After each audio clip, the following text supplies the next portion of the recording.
क्या waiting list ticket लेकर के और थर्ड एसी में घुस जाओगे?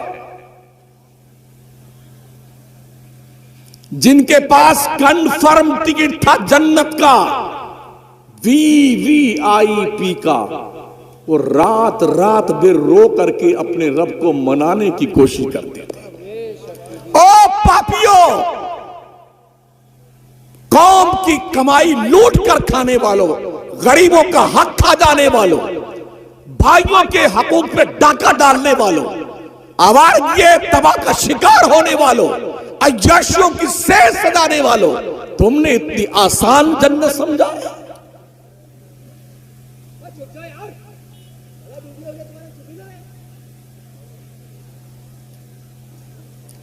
अगर यही रवैया हमारा रहा जैसा कि अभी देखा गया, वो दिन दूर नहीं है कि ये जो हजरात तशरीफ लाए थे तारीख देना बंद कर देंगे। यूपी बिहार की तारीखें जल्दी देते भी नहीं ये लोग, इसलिए कि लोग सुनते कम हैं, जंगलीपन ज्यादा करते हैं। जंगलीपन, लोग कहते हैं यार मौलाना बहुत सख्त बोलते हो आप कम में ऐसा करते तो हम क्या करें भैया?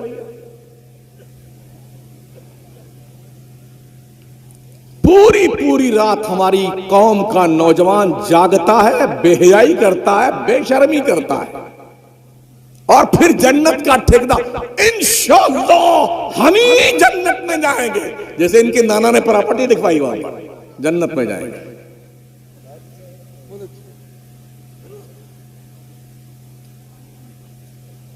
आखिर आमना का लाल क्यों रोता था रात भर? अम्मा आयशा फरमाती है, रसूल रहमत जब रात में इबादत के लिए उठते ना, सजदे में जाते तो दिल के अंदर ऐसी धड़कन होती, हमें ऐसा लगता शायद पतेली में कोई सालन पक रहा है। खौफ इलाही की बुनियाद पर मुसल्ले पे सर रख के जहां सजदा करते थे, अक्सर आंसुओं से मुसल्ला भीग जाया करता था, दाढ़ी शरीफ आंसुओं से तर हो जाती थी। किसके लिए रोते थे? इसी पगलाई हुई उम्मत के लिए, इसी बावला उम्मत के लिए, इसी अकल से पैदल उम्मत के लिए जो नसीहतें कम एक्सेप्ट करती है और अपने आप को बहुत ज्यादा माइंडेड समझती है। बाई ग्रेस पास होकर के खुशियां मनाने वालों, तुमने शर्म करनी चाहिए यार। एक तरफ तो हमारी कौम की बच्चियों को इर्तिदाद के रास्ते पे लगा दिया गया है, न हमारे पास कॉलेज है, न हमारे पास यूनिवर्सिटी है, न हमारे पास ढंग का स्कूल है। अगर ढंग का स्कूल और मदरसा और कॉलेज बनाया जा रहा है तो हमारी कौम को फुर्सत नहीं है कि बच्चे हमारे पढ़े वहां पर। हाँ, शादी हॉल देख लीजिए, अभी गुजरते हुए एक जगह देखा, क्या दुपट्टे से बेनियाज नकाब इधर फहरा रहा है, औरतों की लंबी लंबी टीम, ओहो दावत पे टूटी पड़ी हुई। हमारी कौम हॉल बनाती, शादी हॉल।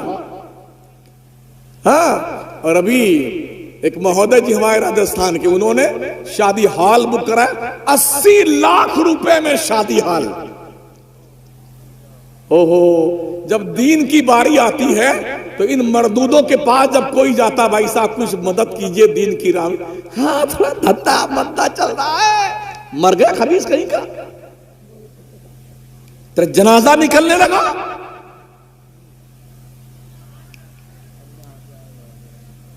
भाई साहब वहीं रख दो, मेहरबानी आपकी, आप सुन लो, यही मेहरबानी है, बड़ा एहसान आपका है।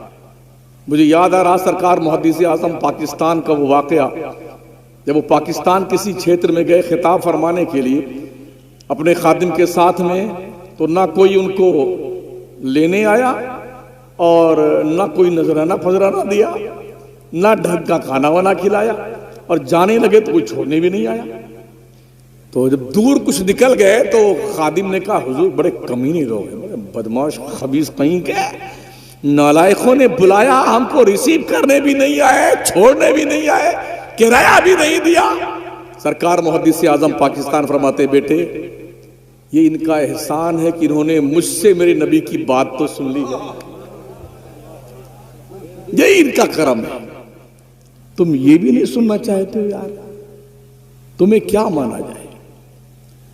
कुछ तो अकल वाले रहे होंगे इस मजमे में, या सब पगले थे? सब अकल से पैदल थे क्या इस मजमे में? ये पंडाल किसके लिए लगाया गया था? एहतमाम किसके लिए किया गया था? जो भी वो मुबल्लिग, जो भी आलिम जहां कहीं से भी आया है, क्या तासुर लेके गया होगा? ओ संभल और जोया के मुसलमानों, कुछ तो हया आनी चाहिए तुम्हारे को।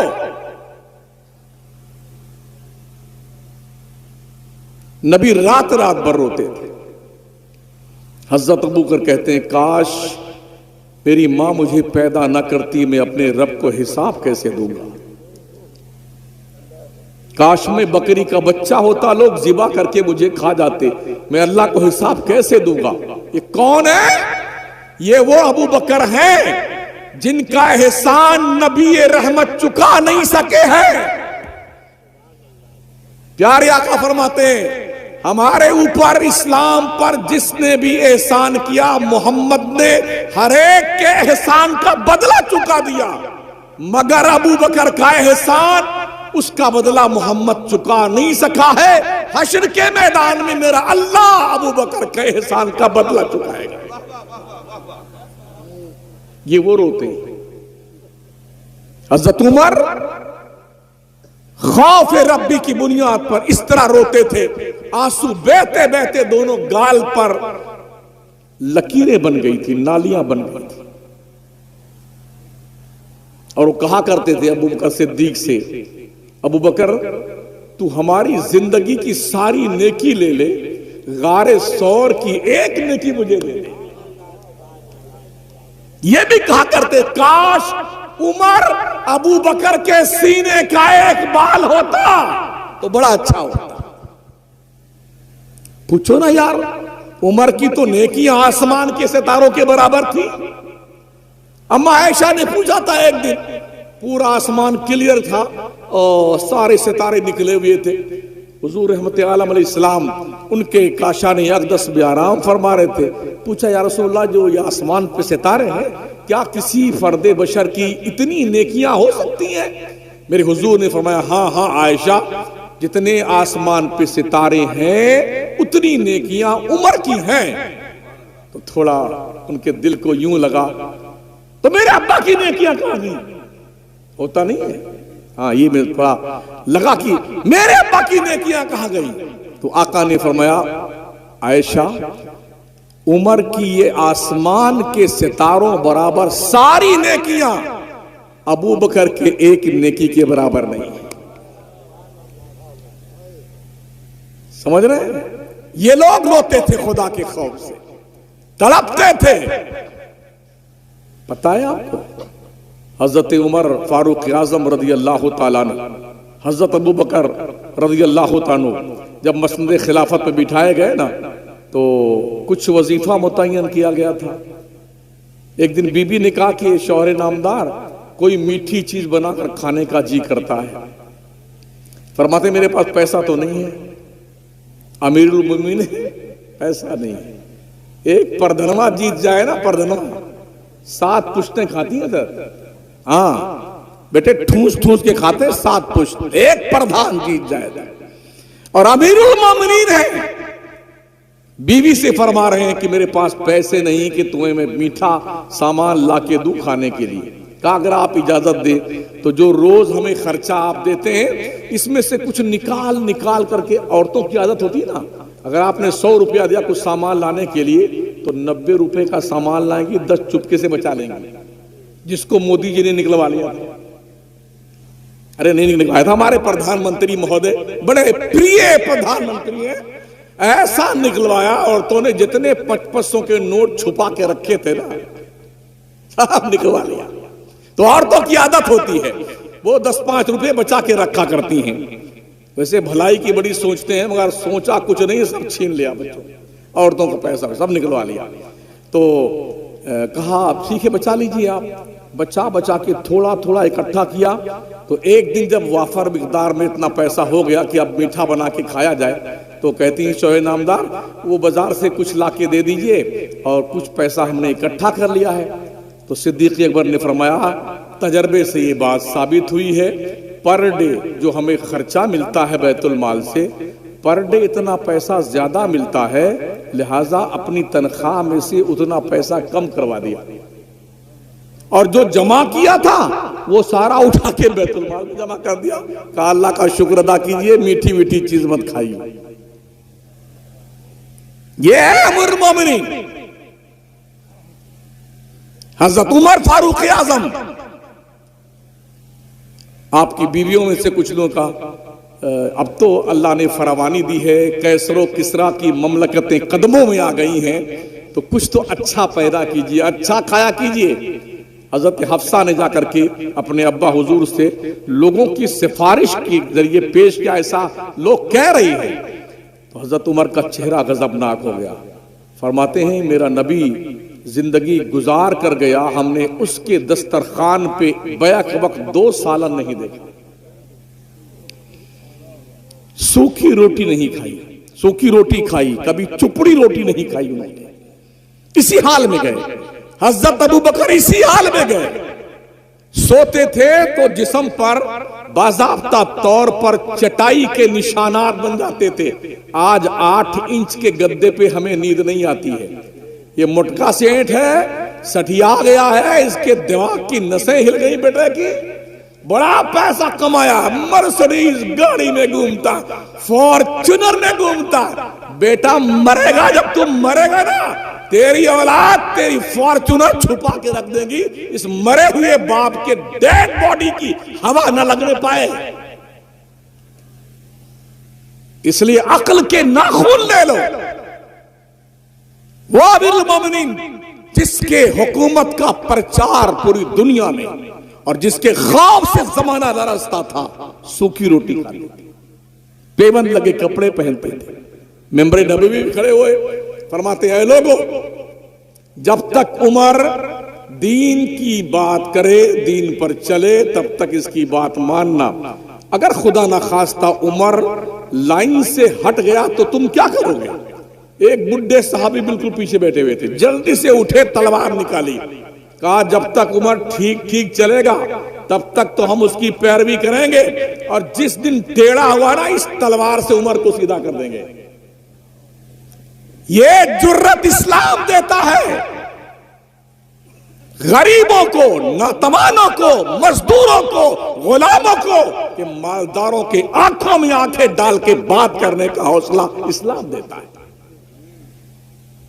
हजरत उमर गुस्से नहीं किए उन्हें, क्या फरमाते हैं? अल्लाह तेरा शुक्र है, तेरी नबी की उम्मत में ऐसे ऐसे बंदे हैं जो उमर टेढ़ा हो जाए तो उसे सीधा करने की क्षमता पाई जाती है उनके अंदर। मुश्क आया था, मुश्क बारगाह करम में। आपने अपनी बीवी से कहा इसको बांट देना, गरीबों में तकसीम कर देना। उन्हें तौल तौल करके मुश्क तकसीम किए। आखिर में जो है उनके हाथ में जो लग गया था मुश्क, उसकी खुशबू जो है हाथ में आ रही थी, उन्होंने अपने दुपट्टे में ऐसे पोंछ लिया था। हजरत उमर आए तो उनका दुपट्टा जो सर पे रखे हुए थे उसमें से खुशबू फूट रही थी। कहा बेगम ये खुशबू कहां से? कहा वो बांटते बांटते तकसीम करते करते जो मुश्क हमारे हाथ में लग गया था ना, उसकी खुशबू जा रही थी तो हमने दुपट्टे में पोंछ लिया, सर से दुपट्टा उतार लिया और ले गए पानी के पास। धुलते रहे, मसलते रहे, धुलते रहे, फिर निचोड़ते, फिर सूंघते, फिर खुशबू आ रही, फिर धुलते रहे, फिर धुलते रहे, फिर निचोड़ते। जब तक खुशबू जायल नहीं हो गई तब तक हजरत उमर उस दुपट्टे को धुलते रहे। फरमाते हैं मोहतरमा ये बैतुल माल का पैसा गरीबों का है, उमर के बेगम का नहीं है। ये इस्लाम के सबूत थे। पढ़ो अपने बुजुर्गों की से, नचनियों की हिस्ट्री पढ़ने वालों, गवैयों की हिस्ट्री पढ़ने वालों, फिल्मी दुनिया के अदाकारों के कल्चरे पढ़ने वालों, नंगी तस्वीरें औरतों की देखने वालों, तुम्हारी आंखों के अंदर जहन्नम के अंगारे भर दिए जाएंगे। कबर नाप के बनाई जाती है, डेड बॉडी नाप का। अभी मरे ना, हिसाब है, पैक करो इसको, पैक करो जल्दी से। 1-2 दिन पो पो रोएंगे बेटे, उसके बाद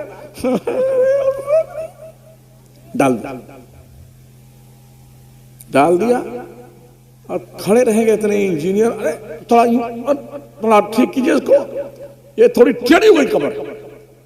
अगर इतना भी सुराख कहीं है ना, इतना भी, तो उसको भी पैक करवा देते हैं सभी लोग। मिन्हा खलकनाकुम व फिहा नुईदुकुम व मिन्हा नुखरिजुकुम तारतन उखरा। अब्बा आप जानो और आपका काम जाने, हम तो चले घर। हाँ, अब आए घर पे। कभी सोचा कि लो अब्बा की कब्र शरीफ में एक रजाई बिछा रख दें, एक गद्दा रख देते हैं। और अब तो ट्यूबलाइट का जमाना है, पतला सा तार डाल दो, एक ट्यूबलाइट फिट कर दो कब्र शरीफ में। अब्बा हुजूर अंधेरे में कैसे रहेंगे? क्या करम फरमाया मेरे बरेली के कलंदर ने। फरमाते हैं अंधेरा घर, अकेली जान, दम घुटता दिल उकता था, खुदा को याद कर बंदे वो साथ आने वाली। हुजूर अशफाकुल उलमा मुफ्ती आजम राजस्थान, जिन्होंने ढोरों में चल करके, रेतीले मैदानों में, बबूल के कांटों के झुंड में चल करके, तपते रेगजारों में, वजूद तो बिल्कुल मुट्ठी भर था, मगर जब हम चलते थे उनके साथ में तो हम जैसे लोग भी पीछे रह जाते थे। क्या ज़ौक़ था यार दीन का उनका, क्या हौसला था उनका। अगर खुदा न खास्ता मुफ्ती आजम राजस्थान अशफाकुल उलमा राजस्थान न गए होते ना, तो बेटे ऊंट चराते, बड़े बड़े मुफ्ती, बड़े बड़े मुफ्ती ऊंट चराते, ऊंट और भैंस और गाय चराते। मगर एक फैजान मुफ्ती आजम राजस्थान है, ये मुफ्ती बना दिया कितनों को जो आज फतवे झाड़ते फिरते हैं जी। गांव गांव में यार बोलते कम थे, सुनते ज्यादा थे। अब बोलते लोग बहुत ज्यादा, सुनते कम है। बिल्कुल ठीक उसी तरह से हमारे मनमोहन जी बोलते बहुत कम थे, सुनते सबकी थी। अब जो तशरीफ लाए हैं किसी की सुनते नहीं, सिर्फ बोलते। ऐसे लोगों को कभी कभी ये डाउट होता है कि कोई माइनस तो नहीं हो गई।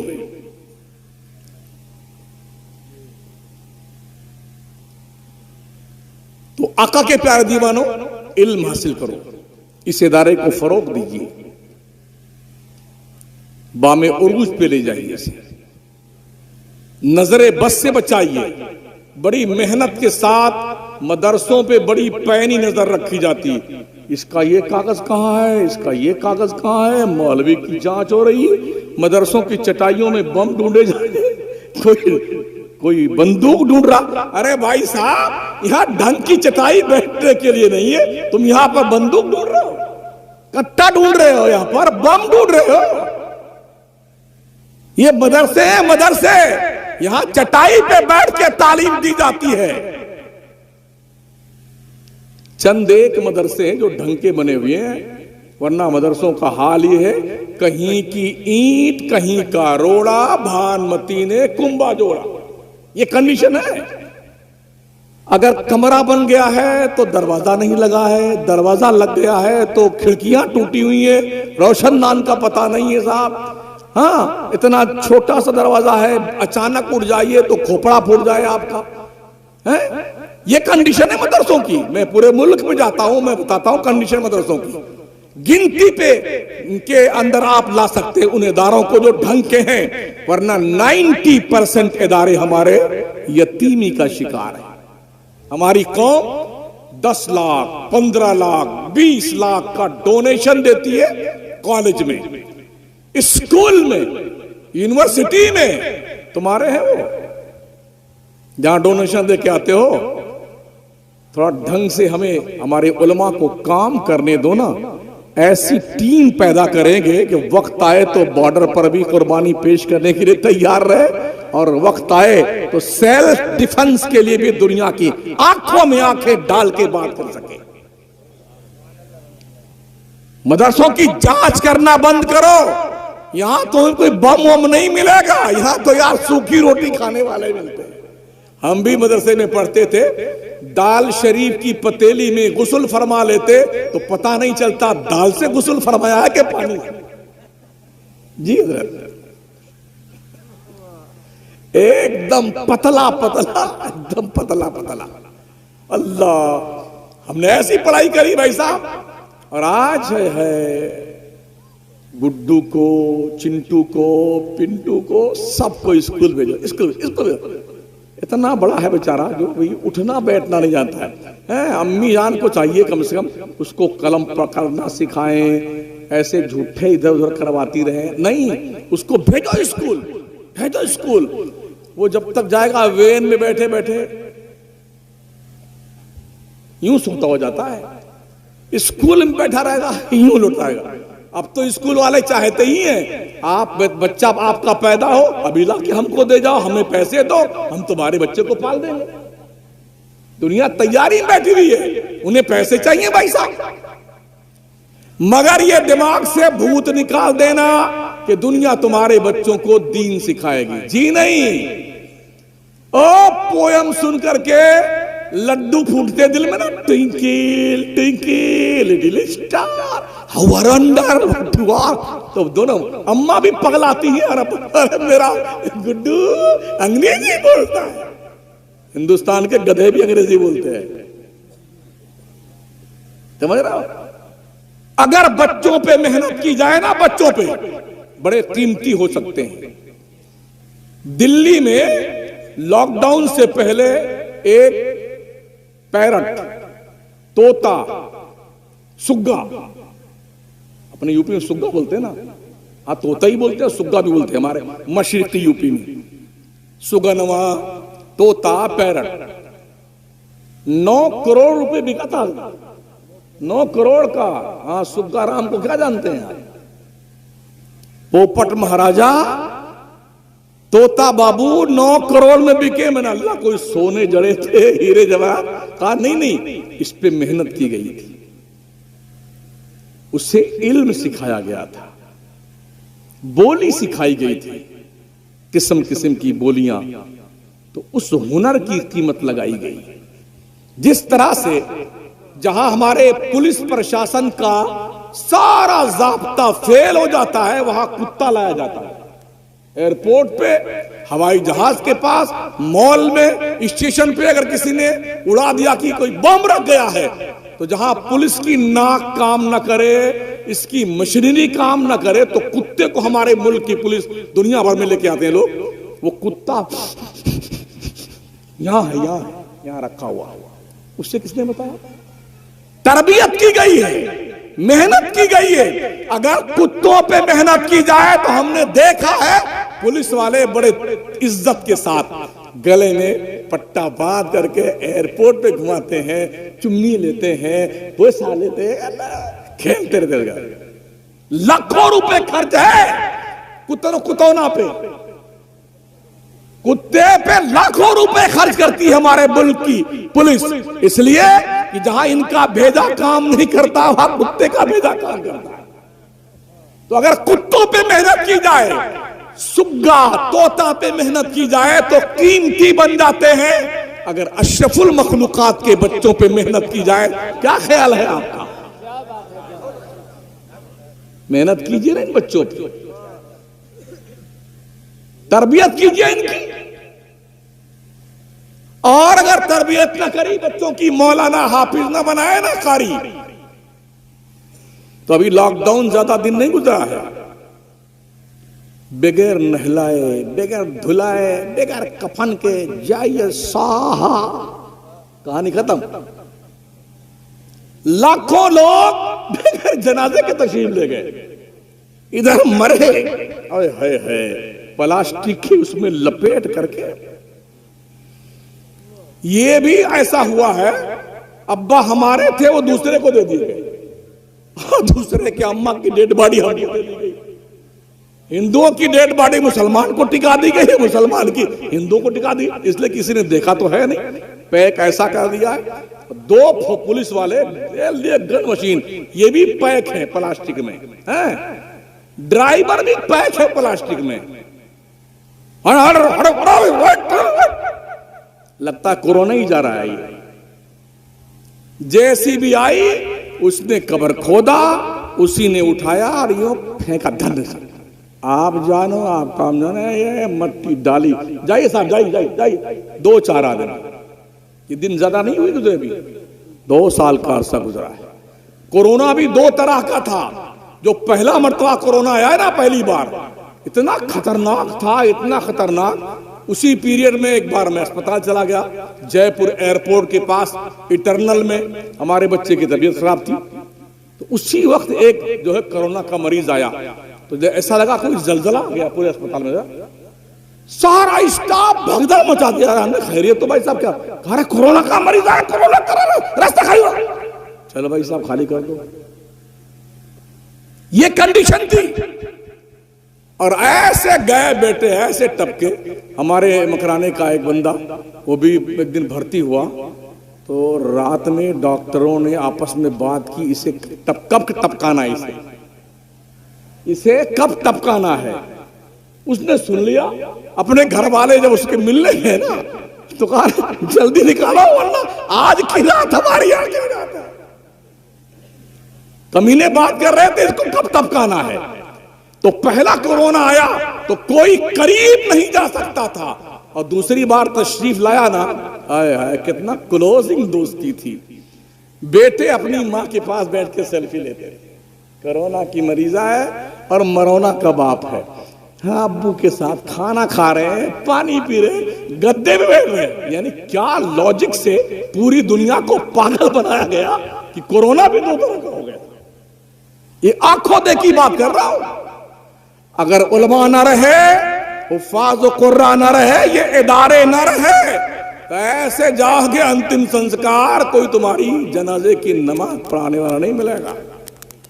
हाँ, जिसको डॉक्टर बनाया है वो कहीं गुर्दा चोरी कर रहा होगा, जिसको इंजीनियर बनाया है वो दस्तखत फर्जी करवा करके कोई बिल पास करवा रहा होगा, और जिसको तुमने लॉयर बनाया है वो काला काला कलम लेके, काली काली कोट पहन के काला काला काम कर रहा होगा।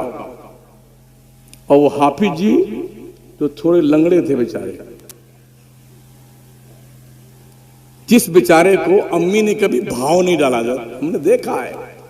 डॉक्टर के जो बच्चा बनता है ना, या इंजीनियर लॉयर, माँ सुबह जल्दी जागती है 4 बजे, और नहलाना धुलाना, खुशबू लगाना, काजल बना, सुरमा लगाना, चिकन चट एकदम बढ़िया, पेन पूछता, शूज पूछ मिला, माशाल्लाह टाई लगा करके, काम मांग वांग निकाल करके, अब गुड्डू के पापा के अरे उठिए जनाब, उठिए, स्कूल का टाइम हो गया गुड्डू का। वो बेचारा क्या मीचते उठते, पैंट आधी पैंट पहने भागा, फुर्र से मोटरसाइकिल लिया, ओहो सी ऑफ करके आ गया बच्चा। वो बेचारा जो मदरसे में पढ़ने जाता है, जरा अल्लाह, फटी फटी बनियाइन, फटा फटा कुर्ता, पैजामा फटा हुआ, चप्पल ही नहीं है। यह सन कुरान का 4 बरस पहले का पड़ गया, 4 बरस बाद का। लेकिन माँ को तौफीक नहीं होती है कि इस बच्चे का सन कुरान मंगा दे। डॉक्टर पढ़ने वाले बच्चे का, अंग्रेजी पढ़ने वाले के टिफिन अलग से बनती है, देसी घी का पराठा, आमलेट बढ़िया वाला, उसी में चॉकलेट भी अलग से पैक करके, उसी में पैसे हैं बेटे खा लेना इसको। ये बेचारा कुछ नहीं, ना टिफिन इसकी है, ना कुर्ता पजामा, ना नहलाया ना धुलाया, ऐसे ज्यादा पू किया ना, थप्पड़ मार दी मां, चल दिमाग चाट रहा हूं, 2 घंटा मौलाना दिमाग चाट के आ जाना। बेचारा चलता ना, ये दोनों नली ऐसे बहती रहती हैं, दोनों आंख। कभी कभी हम देखते हैं, कोई ऐसी लॉजिक नहीं पेश करते जो बाउंसर जाए। बेचारा कभी कभी और साफ नहीं कर पाता तो कभी जबान ही सर की सर दुआ लेता, जबान से और ज्यादा बहती रही, ऐसे लगा था, लगता आरा रोड लगा हुआ है। ओ माओ और बापो, जब तुम मरने लगेगा, बेटे मरने लगेगा, तो यही औलाद जिसके दोनों नली बहती थी, यही लेके कुरान बैठे, अल्लाह ये मेरा बाप मर रहा है, ये मेरी मां टपकने वाली है। मेरे माबूद अगर इसकी जिंदगी बाकी है सेहत दे दे, और अगर नहीं तो आसानी से मौत दे दे। अल्लाह फरमाता है कल्ला इज़ा बलगति तराकी वकीला मनरा वज़न्न अन्नहुल फिराक वल्तफ़ति साक़ु बिस्साक़ इला रब्बिका यौमइज़िनिल मसाक़। ओ दैनिक जागरण चाटने वालों, अमर उजाला के अंधेरे में घूमने वालों, बैठेंगे होटल पे, बस 5 मिनट और बर्दाश्त कर लीजिए, हाँ वरना हाजमा खराब हो जाएगा। बैठेंगे होटल, अब 20 आदमी होटल पे अगर है ना कहीं, तो 20 में से 16, 15, 18 मुसलमान ही होते हैं, इसलिए फुर्सत इसी कौम के पास ज्यादा है ना। भाई चलो चलो, हाँ, एक पिया फिर दूसरा चाय लो। हाशिया, बैन सुतूर, मतान, शोशा गोशा सब पढ़ेंगे, हाँ यूं। और जब सब पढ़ लेंगे तब क्या करेंगे? निकालेंगे खिलाल जेबे अकदस से, दांत खुरते हैं। हाँ जी, वो टोनी ब्लेयर को ऐसा नहीं करना चाहिए।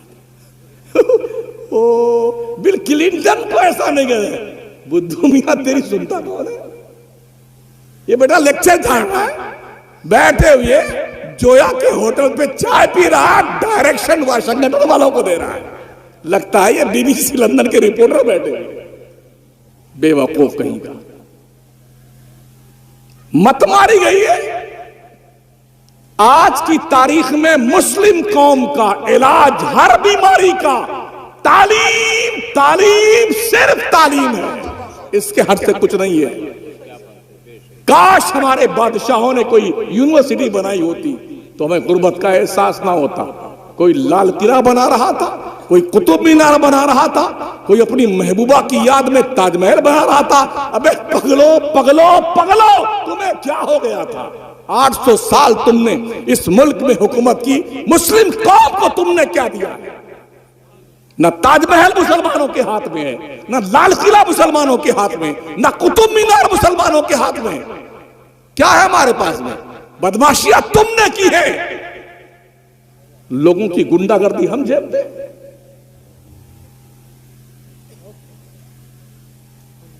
हम गए फतेहपुर सीकरी गए, तो लोगों ने बताया यहां जोधाबाई यहां आराम फरमाती थी। हमने कहा इसी ने सारा मामला बिगड़ा है जी। और वो फला बेगम यहां रहती थी, गवैयों की टीम यहां बैठती थी, नचनियों की यहां बैठती थी, भंगड़ा करने वालों की वहां बैठती थी, है? और ये जो सुराही रखी हुई ना, इसी में जो है गंगा जल रख के बादशाह महोदय पिलाते थे। जब बादशाहों का भेजा खराब होगा, कीड़े पकड़े थे उनके दिमाग में, तो ये हालात थे। उस बेगैरत बादशाह ने ये ऐलान किया था कि अब मोहम्मद मुस्तफा के दीन के लाए हुए कलमे की जरूरत नहीं है। अकबर ने यही ऐलान किया था ना, सरकार के दीन की जिंदगी 1000 साल थी, वो खत्म हो गई, अब नए कलमे की जरूरत। इसीलिए अकबर ने दीन इलाही इजाद किया था और कलमा बदला था ला इलाहा इल्लल्लाह अकबर खलीफतुल्लाह। जिनके गुनाहों की सजा आज देश का 37 करोड़ मुस्लिम भुगत रहा है, वो इनके कारनामे बेटों के ये थे। ऐसा लगा था उस वक्त कि देश हिंदुस्तान से, अखंड भारत से इस्लाम मिट जाएगा, मगर पता है एक कलंदर उठा था सरहंद की सरजमीन से, जिसे मुजद्दिद अल-फिसानी के खिताब से याद किया जाता था। शेख अहमद सरहंदी टकरा गया वो मर्द करंदर, बेसरो सामानी के आलम ने अखंड भारत के बादशाह की चूल्हे हिला के रख दी। और अकबर बादशाह को चिताया, मोहम्मद मुस्तफा के दीवाने जब तक जिंदा रहेंगे दीने मुस्तफा का परचम सरनगू नहीं होने दिया जाएगा। और नतीजा यह हुआ कि मुजद्दिद अल-फिसानी जेल में तो गए, लेकिन अकबर को उसकी नानी याद दिला दी। जानते हो, ये दीन बचाने कोई डॉक्टर नहीं गए थे, इंजीनियर नहीं गए थे, कोई लॉयर नहीं गए थे। ये कौन गया था? मस्जिद मदरसे का मौलाना, कलंदर, आलिम दीन, ये गया था दीन बचाने के लिए। दुनिया की भी तालीम हासिल कीजिए। लड़का आपका डॉक्टर भी बनना चाहिए, लॉयर भी बनना चाहिए, इंजीनियर भी बनना चाहिए और साथ ही साथ आलिम दीन भी बनना चाहिए। मुसलमानों, इसका संगम बरकरार रखें ताकि हमारे बच्चे मुस्तकबिल में जो आ रहे हैं ना, आने वाले हैं, कम से कम उन्हें हम सही तौर पर दीन मुस्तफा के कानून से मुतारफ करवा सके और कम से कम उनकी सही समतें मुतय्यन कर सके। ये इदारा दारुल अशफाकिया, यहाँ पर पढ़ाने वाले जो हमारे मुदर्रिसीन हैं माशाल्लाह, सब नौजवान बाज़ौक़, बासलाहियत और हिम्मत वाले लोग हैं, बड़ी मेहनत से पढ़ाते हैं। काश हमारे हर मदरसे में जिम्मेदारी के साथ पढ़ाई शुरू की जाए और सिलेबस ऐसा मुस्तहकम और मजबूत हो। हमारे मदरसे और स्कूल का पढ़ने वाला बच्चा जब 8वीं पास करके दूसरों के स्कूल में जाए तो पूरा पूरा मुसलमान बन के जाए और इतना जीनियस हो कि जब महोदय जी हमारे बच्चे का टेस्ट ले रहे हो ना, तो उनकी पेशानी पर कम से कम 2-4 कतरे अर्क़ इन्फ़ियाल के आ जाने चाहिए। यार, मदरसे में बच्चे इतना पढ़ते। अपनी बिरादरी से 2 बार, जब आप पढ़ा रहे हो घंटी लगे, घंटी लगने से छुट्टी की घंटी लगने तक आपके लिए शरई नुक्ते नजर से मोबाइल का इस्तेमाल करना जायज नहीं है। इसलिए सदर मुदर्रिस की जिम्मेदारी बनती है, जब मुदर्रिस आपके क्लास में कमरे में आकर दस्तखत करे, उसी वक्त उसके मोबाइल को जमा करवा लीजिए। वरना हमने देखा है बच्चे पढ़ते रहते हैं,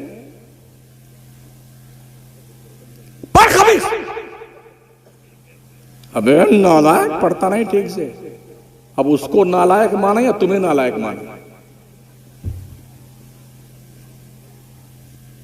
ये कंडीशन हमारी है। क्या खाक बच्चे पढ़ेंगे? कौम ने अपनी औलाद को अमानत के तौर पर तुम्हें दिया है, अमानत के। ओ खाइन, खयानत करने वाले, अगर उससे ढंग का, उससे बेहतर बच्चों को पढ़ा के लौटा नहीं सकता है तो खयानत तो मत कर यार। जैसा माल आया था वैसा तो वापस कर दे। ताली दोनों हाथ से बचती है। आप भी मेहनत कीजिए, उलमा भी मेहनत करें, कमेटी के लोग मेहनत करें और तवज्जो दें अपने मदरसों की तरफ, ताकि अल्लाह इनको बामे उरूज पे ले जाए। ये चंद गुजारिशात थी जो बेमौसम की मैंने शहनाई बजाई है।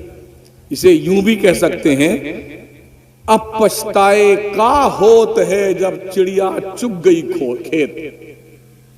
सारा खेत चुग गई चिड़िया। तो अब मुझे मैं आपके सामने बैठा हूं। खैर, जो भी लगा टूटा फूटा आपकी तरफ हमने भेज दिया है। ये आपकी जिम्मेदारी, कहां तक इसे कबूल करते हैं। अस्तगफिरुल्लाह रब्बी मिन कुल्लि ज़ंबि व अतूबु इलैह। ला इलाहा इल्लल्लाह मुहम्मदुर रसूलुल्लाह। अस्सलामु अलैकुम।